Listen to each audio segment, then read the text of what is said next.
views expressed on this program are those of the hosts, guests, and callers, and are not necessarily those of this station, its management, or other advertisers. You're listening to Transformation Talk Radio.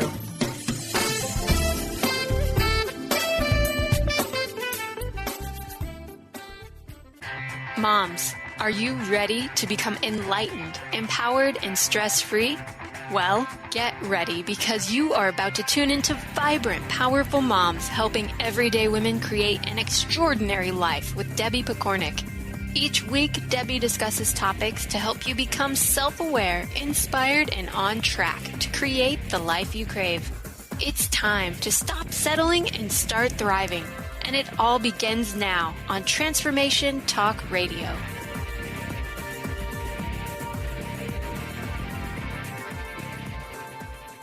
Welcome to the Vibrant, Powerful Mom Show.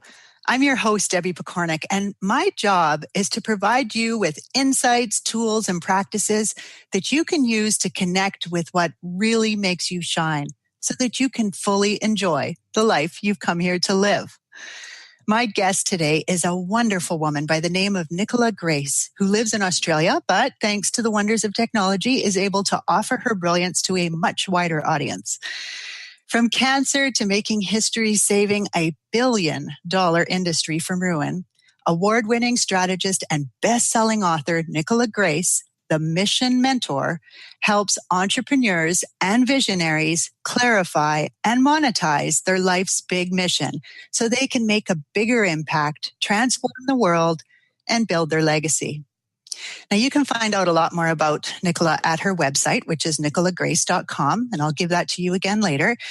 But before I actually welcome her to the show, I just want to take a moment and kind of set the stage for this conversation, because it's quite possible after hearing that little introduction that you're thinking, what? Entrepreneur, visionary? That's not me. I'm a mom. I have a job, it's a career, but I'm not an entrepreneur.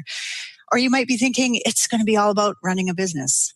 And it's really not. I mean, it is in some ways, but it's not totally that. So I want to plant two seeds of thought that you can kind of use to guide you as you're listening if you care to. The first one is that being a vibrant, powerful mom is all about being tuned in to what really gets your motor running. It's about being authentic, tuning into deep-seated values, building strong relationships with others, and doing it all from a place of self-love and compassion. Now, I think you'll find that these kind of words come up with Nicola in conversation. They certainly did when her and I chatted a while back. Secondly, being a mom is all about change and growth. I mean, what lit your candle a year or two or three ago might not do the same for you today. Feminine energy is very much like this. If masculine energy is the riverbed that guides the water from one place to another, feminine energy is the water. It bounces over rocks, sneaks into crevices, and splashes along. So change is part of its very nature. Now, our current work environment is a more masculine structure, and so lots and lots of women are starting to feel like that might not work for them anymore. They don't feel inspired by it. So even though you might have chosen a career of sorts and perhaps even publicly claimed it by going to college or university, you might not want to stay there forever. And so this is an area that Nicola really excels in, helping you to figure out what your true passion is, what really gets you going. So without further ado, let me welcome our guest and we can dive right into the topic at hand. Nicola, welcome to the Vibrant, Powerful Mom Show. Thanks so much, Debbie. It's great to be here. And that is a really good introduction there, talking about, what the mindset to approach the show. And is it okay if I actually just add a third point here? Absolutely. Yeah, because I think, I often work with a lot of mums that are going back into the workforce or changing their careers. And what you're going to find now if you're going back out there is the world has changed and so is the job force. And this whole idea of entrepreneurship is something that's actually spreading out into the workforce, as now it's not a traditional job that a lot of people are getting, it's a contract. And so they've got to do their own bookkeeping. You've got to make sure the contract's going to get renewed. skewed. So there's an entrepreneurial way of being, even though you're going into the workforce. So I think the whole world is going to benefit from an entrepreneurial mindset for that reason. Oh, beautiful. I love that. Thank you so much for adding it. So let's start with a little bit about you. I mean, how did you get to be the mission mentor? Well, you said it best about the feminine energy. Goodness me, I like that. I got to be the mission mentor by splashing over a lot of rocks and crashing and burning quite a bit. Yes. So obviously, I've always known that there is a bigger mission or a bigger purpose to my life. And I've spent most of my life trying to figure it out for myself and never really quite getting there. So whenever I was doing something and I thought, oh, yay, this is what I'm really passionate about, it would unravel and sort of like get pulled out from under me. Or as I said, I'd splash on the rocks and crash and burn. So I've had this hugely eclectic background. I started out as a history teacher in secondary schools for late teenagers, just about ready to go to university. And then I followed my passion as a dancer and a choreographer, and I started my own theatre company. And then I moved into film and television. And then I moved into corporate training. And then I moved into spiritual teaching. And then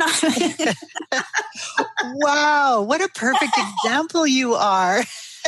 That willingness to check out different things and to figure out what really is floating my boat today. What is it? Absolutely, yeah. And what I found out of all of that, really kind of like the quintessential moment of change for me, was when I was working with the natural health industry in New Zealand. And I created a strategy for them, came out of nowhere, created a strategy for them that turned back the tide of legislation that was officially going to shut 85% of that industry down. It was very, very hostile pro-pharma legislation. So they've been fighting that for 7 years. And I said, well, no, that's not going to happen on my watch. And within 6 months, that strategy was successful. So everybody said to me, man, obviously that was your mission and you were born to do this. And you need to figure out what was your secret sauce and tell everybody, anybody that wants to make change in the world, anybody that wants to get out there and make a positive difference, they need to know what were the success factors. So working with somebody to dissect those success factors, it was everything that I had learned in my life about the law of attraction, about, Buckminster Fuller talks a lot about aligning to generalized principles, and then as a humanity, we will succeed.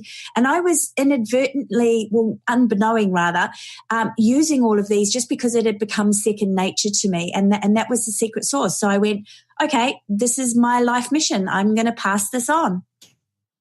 Right. Oh my gosh. I love that because we talked for a moment there about the masculine energy, and it is very much about let's get from here to there, which is why goal setting is such a big part of our structure right now.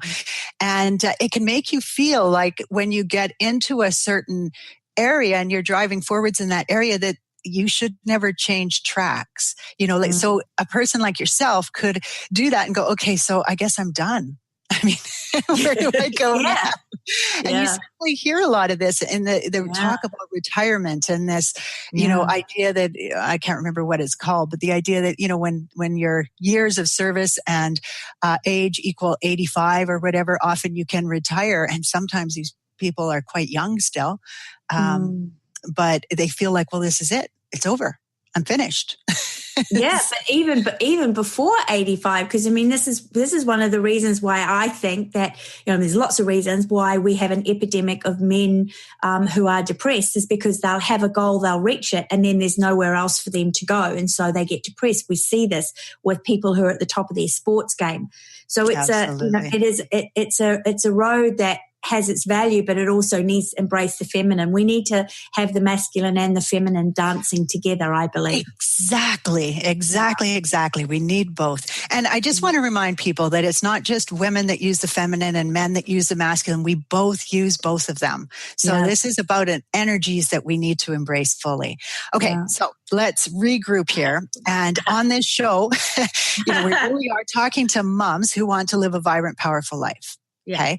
So how can having a business based on your purpose increase your vibrancy? Could you start us off with that?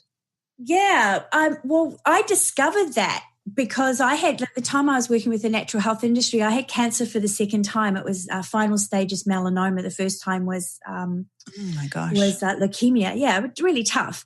Yeah. And when I rose up, like there was this energy within me that just rose up to step forward to do something that was part of my purpose. It was part of my life mission. I could actually feel a different kind of quality to my life force pumping through my veins and my blood. And I had huge amounts of energy. And to this day, I still do. And I realized that purpose, like your purpose for being, is really where we connect with our soul's reason for being on the planet. And so that has a kind of a vibrant quality that when we're living that, we're accessing that full vibrancy of our life force. And when we're not living that purpose, we're not accessing that full vibrancy. So that's how we do it. We do it by connecting to the soul, the soul purpose, the soul reason for us being here. And it takes care of the rest. We don't have to fake the vibrancy or ramp up our vibration, even though I do that and I take lots of superfoods. Right. Yeah. But that's a really good point. It's not just about what you're eating. It's not just about the exercise that you're getting. When you connect to that the creator or whatever you want to call it, there is just something so beautiful there that flows through you, right? Absolutely. It's a common thing in people who have cancer who discover that they've got a purpose, that it actually helps them get over that illness. And I see this with women who have taken time out of their career to look after the kids, and they've kind of lost themselves a bit, and then they refine themselves and they refine their focus when they get involved in moving towards building a business or building a career path that's aligned to that purpose. Nice. Okay, you know what? We have to use that as a little segue here. I have a scenario, and I'm hoping we can use this for the rest of the questions so we can help people to kind of make this real. Right? Yeah. So let's talk about Jane. Jane is a mom. She has 3 kids, and her youngest is just turning 5. Her oldest is 10. All right. So she has a career. She actually went and got her teaching degree, but I just want people to understand she could be a nurse. She could be an admin assistant. She could be a hygienist, a dentist. She could be all kinds of things, right? Mm-hmm. And so she's a teacher. And when her oldest was born, she took the year mat leave, and then she went back for a year, and then she got pregnant again, and then took another mat leave. And when it came time to go back after the second child, she just really felt it wasn't the right thing. So her and her husband figured it out. She stayed home with the kids. Well, now her youngest is ready to start kindergarten, and it's time for her to go back. And she's excited to be going back out in the workforce, to have her own paycheck, to dress up, to talk with other adults, to have that. But she no longer feels really enamored with her job. And that's kind of upsetting to her because she did all that schooling and, she hardly had a career. She only did a few years before she got pregnant. So can we use her as our example to everything we talk about from here on in? Absolutely. Yeah. So, awesome. So Jane, yes, the world is your oyster. I mean, you've got skills from the training that you've done, and you've got skills from raising kids and all of their interests. So you all of a sudden your general knowledge has increased, right? Because you've got all of these new worlds that you've gone into because you've raised kids. So there is a pathway forward whereby you get to actually use all of those skills in the next direction of what it is that you're here to do. And see, what I've discovered about our purpose is that it is evolving. So it's not like there's going to be a dramatic turn away, or for some people there is a dramatic turn away. Let's be honest. But not always that you're not going to be using the skills that you already have. So you haven't wasted time. You haven't wasted your education. And I think that's a really important message today because the world is changing. We've got the robots and the, AI. I don't really want to go into that, but it's changing the workforce. It's changing business. Absolutely. But purpose always has a purpose. It always has a reason for being here. So you'll always be viable in the market when you're looking at building a career or a business based on that purpose. And it's always just going to evolve your skills. Here are the set of skills that you've got. The next step in your life is all about how that then gets applied within the new market context. So obviously there's going to be a bit of self-discovery work that needs to be done to figure all of that out, which is what I've mastered in, is building those self-discovery processes. So I think the biggest thing I can say is the world is your oyster. Be prepared to take the journey, because it will give you all of the answers that you're looking for, and everything does fall into place and everything does sort of come together and you go, wow, that just makes sense for me. Okay. So would you be suggesting then that Jane should definitely change course right now? Like, is teaching done for her? Or should she go back and give it a try and see how that goes first? Or I'm not a big fan of giving something a try, simply because I did that and that's how I splashed on the rocks and crashed and burned. I'm a big fan of connecting deeper to the heart and the soul and doing that soul searching work. You know, if you need to work with somebody to do that, you can, or just spend lots of quiet time on your own, really digging down into this idea of what am I really here to do, and how have I really come here to contribute, and what is my next level within my purpose. So all of those three questions start to give you the direction. And for some people, it may mean going back to work while they build the next direction, or it may mean shifting their career or doing something that's a step in the direction of where they ultimately see themselves. But I'm not a fan of trying stuff, especially in this market when the job pool in what everybody is trained for is dwindling and dwindling and dwindling and dwindling. Just about everybody really needs to go out and get re-educated or learn something new to prepare us for the new world that we're moving into. Right. And there is so much value in what you just said, because I think for a lot of women, and certainly this is how Jane feels, is that it's a hard sell to convince her husband that, I don't just want to go now and do this job that I said I was going to do 10 years ago. And I did for 3 years, and, now I've left it. And that's very much thinking about, okay, what's the money, right? Show me the money. I need the money. Yeah. Exactly. And we know that that's not the driving force. But one thing that really stands out for me is that for the last almost 10 years in Jane's life, they haven't had that second income. So this is actually the perfect time to really look at what you want to do before jumping back in and getting that second paycheck as a tester.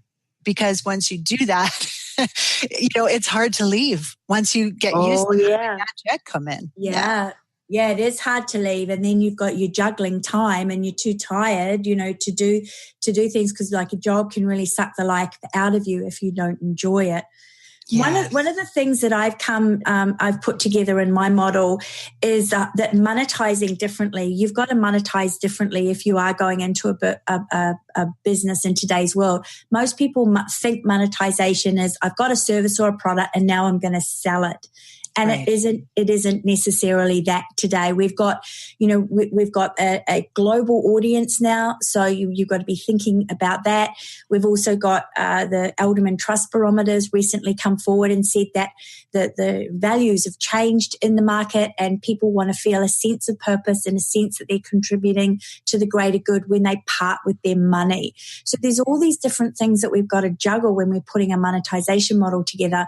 And I always say, you need to have about 7 income strategies, but you're only going to build them one at a time. And the first one's all about now, money now. What is the now, money now? And sometimes that is going back to a part-time job, like 1 or 2 days a week, just to have pocket change, but not full time if you can do that, if you're wanting to build a business so you don't have that taxing time. As soon as you go into a part-time job that's more than 3 days or 3 full days, that's when it starts to get difficult to build the business. So but here's the deal. It's like when you know what you're building and you know where you're starting, you've got the passion and you've got the fire, you can then build a transition strategy. And I see too many mums just go out there and go, oh, I want to be a coach now, or I want to do this now. And they just go out and do it without doing that groundwork of what's my business model, who's my niche, what's my message, what's my strategic development and my pathway forward. And I see this, I've had this with a number of clients. I've seen, I've worked with them to create that strategic development, transition, and the cash flow. They can take it to their husbands so they can actually see, and I had this with one client, they can see potentially within 6 months, there's more money coming in than if they went out and got a job. So they got the backing of their husband. And I think that's very valuable. Yes, absolutely. And I mean, that's your partner, whether it's your husband or your wife. Yes, or, whatever. Yeah. But, whoever you have to answer to. And sometimes it's your parents. You're 30, 40 years old, you're going back into the workforce, and it's your parents that you have to explain it to, because they're the ones who are going, but we put you through university. Yeah. Or your children, like a 10-year-old child. But that is very true too. Me? Yeah. So I'm wondering, is there like any little thing, like one of the questions I wanted to ask was, how do you monetize a mission-driven business? And you mentioned about the money now, that kind of thing. Is there more you can share on that, or is it just too deep of a topic for us to jump into? No, it is a deep of a topic, but no, we can certainly start that conversation. I think there's several things that you've got to be thinking about. You can't just be exchanging money, goods and services. You have to also exchange a feeling of greater purpose. And this is where the level of consciousness has just really started to reach turning point now, because the Alderman Trust Barometer puts it at 50%. 50% of the adult global consumer population want to feel a sense of purpose, or that they're contributing to the greater good with their purchase. So when you know your purpose and when you know your mission, what you're here on earth to do, to achieve, and how you're here to help the planet evolve, that becomes part of the greater good. So by people working with you, they're helping you build that mission. Like, for example, my life mission is all about creating the conditions that will bring peace on earth. And the way I'm doing that is by building sustainable businesses that are doing good in the world, either environmentally or socially. So that has a ripple effect of everybody prospering and, eventually, bringing peace on earth. So when people work with me, they're contributing to that outcome. Right. And there's more as well, so greater good isn't just about work with me and I'm going to give 1% to my favorite charity. We've evolved beyond that. You've actually got to give the feel good in the exchange. So carefully thinking out your business model and is really important. And then the second piece of the puzzle for monetization is we can't be one-show ponies anymore. That's the industrial model. So I'm just going to sell one product. I'm just going to sell one service. This is all I'm going to offer. Because we know that when a competitor, a robot, AI, something comes into the market, your whole business is wiped out. And most businesses do get wiped out when something shifts in the market. So a robust monetization model is going to be a little bit eclectic, but serving the same niche so that you're not scattered and you're not all over the place. And what you're doing with that niche is you're serving them deeper and deeper and broader and broader. So, so as the market shifts, you're shifting as well, but you're still servicing that niche that, you've come here to serve and that you love to be hanging around with. Right. Oh, that's beautiful. I love it. Love it. Love it. I have a few different thoughts that I want to share here, and I'm thinking, I better keep my eye on the clock because boy, time is just zooming by. So let me just go with a question and put all my thoughts aside. If you were starting over again, what would you say would be the priority for people to focus on, like for all of us to focus on? Have you already talked on that, or? No, not really. If I was starting all over again, I would say do the work, do the self-discovery work, and specifically what you want to be looking for is your soul expressions and how you've come here to express yourself. Because when you express yourself via these, that's where the joy is, that's where the happiness is. But not only that, That's where your mojo is. That's where you tap into your higher potential. So if you're going to build a career path or a business that's on anything other than what brings out your higher potential, it's not going to have the same outcome. So, for example, and this was a big, big, big turning point in my business and in the businesses of my clients. When I discovered that my soul expressions were like we've all got like about 5, 6, 7 of them. Some people have a few more. And my soul expression, the top ones that had the most value for me were writing and speaking and teaching and traveling and visioning. I really changed my business because at the time, all I was doing was teaching. I wasn't doing any writing. I wasn't doing much speaking other than when I was teaching. I wasn't traveling much, and I wasn't sort of like giving my vision for the world and how things could be and then helping people with their vision. As soon as I put all of those together, that's when I sort of started really tapping into the soul's magnetism. I started magnetizing towards me opportunities for me to advance. And then I started getting clearer and clearer and clearer about what my purpose was and the details to fill it out. So I knew my way forward. So now I know that my business model needs to make sure that I'm expressing all of these expressions, not just one of them, in order to get not only that fulfillment and tap into my higher potential, but to start that law of attraction process of, bringing things towards me that are going to help me progress and move forward. Nice. Oh my gosh, this is so wonderful. I want to make sure that I give you time to share a little bit about the gift that you're offering. So I am going to switch us over to that as much as I would love to continue talking about this other first.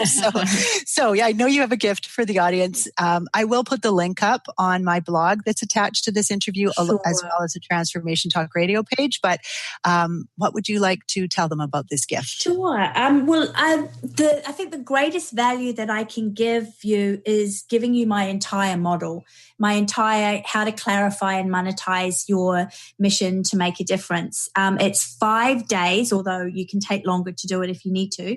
It's 5 days of going through each aspect of how do you put a business together that is aligned to your purpose, that can transition you out of what it is that you're doing, gives you that fulfillment, and it covers all the areas that you need to be thinking about in order to build a robust business for tomorrow, right?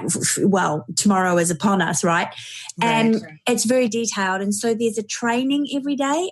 Sometimes it's 15 minutes, sometimes it's 20 minutes, sometimes it's 30 minutes. And then there's a strategy session afterwards where you actually start to put the pieces together. So you start strategizing, you start coming up with elements of the training within it. And nice. I love it. People love it. I get lots of rave reviews about that. And so even if a person was at home with a baby right now and nowhere near looking at going back to work, this might be something they could sign up for and start doing just to start tuning into what really drives me. I mean, right now your baby's going to be your top priority, but there's no harm in playing around and finding out what are some of the other things that I have going for me that I love to do.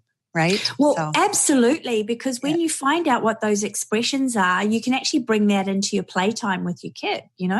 Well, if this is where my joy is, I've got to make sure that I'm expressing myself via these expressions, even though I'm not back at work yet. And I can have more fun with my kids and they see that I'm more alive and, that whole relationship can be fired up as well. Absolutely. Oh, beautiful. Thank you so much, Nicola, for sharing your time and all of your wisdom. There is so many gems that you shared that people can go back and listen to this, sign up for this 5-day, let me see, I have the name here, 5-day Purpose Aligned Business Challenge, right? That's it. That's the one. Awesome. And you can also find out more about Nicola at her website, nicolagrace.com. Thank you so much to our listeners for tuning in, and just with much respect for you and the journey you are on. This is Debbie Pokornik and her guest, Nicola Grace, wishing you a vibrant and powerful day. You've been listening to Vibrant, Powerful Moms with host Debbie Pokornik. If you've enjoyed this show, please give us a shout out and leave us a positive review. To find out more about Debbie and her sisterhood of vibrant, powerful moms, visit empoweringenergy.com. That's empowering with letters NRG.com.